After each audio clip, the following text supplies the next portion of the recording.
పాలమూరు రంగారెడ్డి ఎత్తిపోతల ప్రాజెక్టుపై అసెంబ్లీ లోపల రాజకీయ రగడ మొదలైంది. గత బీఆర్ఎస్ ప్రభుత్వంలో పాలమూరు రంగారెడ్డి ఎత్తిపోతల పథకానికి అప్పటి ముఖ్యమంత్రి చంద్రశేఖరరావు శంకుస్థాపన చేయగా, కాంగ్రెస్ ప్రభుత్వం ఏర్పడి 2 సంవత్సరాలు పూర్తవుతున్న పాలమూరు ప్రాజెక్టుపై చిత్తశుద్ధి లేదని చెప్పేసి పాలమూరు ప్రజలు ప్రశ్నిస్తున్నారు.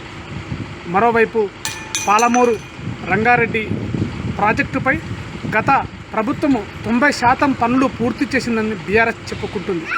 కానీ పాలమూరు రంగారెడ్డి ప్రాజెక్టుపై తట్టెడు మట్టి కూడా తేలని చెప్పేసి కాంగ్రెస్ ప్రభుత్వం ప్రశ్నిస్తుంది.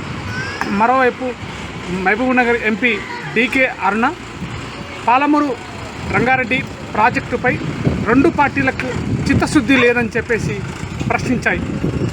ఒకవేళ ప్రభుత్వాలకి చిత్తశుద్ధి ఉంటే పాలమూరు రంగారెడ్డి ప్రాజెక్టుని ఈ యొక్క 3 సంవత్సరాల్లో పూర్తి చేయాలని ప్రభుత్వాన్ని కోరారు ఎంపీ డీకే అరుణ. ఇవి జిల్లా ప్రధాన వార్తలు.